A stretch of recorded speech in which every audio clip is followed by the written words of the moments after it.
தம்பி என்னடா இதெல்லாம் 1 2 3 இதெல்லாம் லாரா கொட்ட அனுப்பிச்சிடாதீங்க. லாராக்கு அனுப்பக்கூடாதாடா? எடுத்ததே லாராக்காக தான்டா. இது என்னடா? பீஸாவா? இது பீஸா. இது பீஸா. இது பீஸா.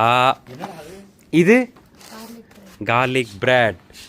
ஓகே. நான் வந்து ஹிந்தியில் வந்து 211 வாங்கினேன் 300க்கு.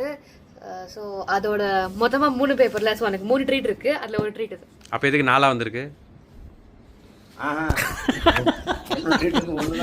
3 ட்ரீட்டுக்கு 1 தான் அது. ஓ 3 ட்ரீட்டுக்கு 1. 3 ட்ரீட்டுக்கு இது 1. இன்னும் 2 ட்ரீட் இருக்கு. அதில் ஒன்று வந்து நவராத்திரி லெஹங்கா, இன்னொன்று வந்து என்னன்னு தெரியல, பார்க்கலாம். இதுக்கு நல்ல மார்க்கே எடுக்க வேணாம்னு நினைக்கிறேன்டா நான். ஓகே, சாப்பிடு, என்ஜாய்.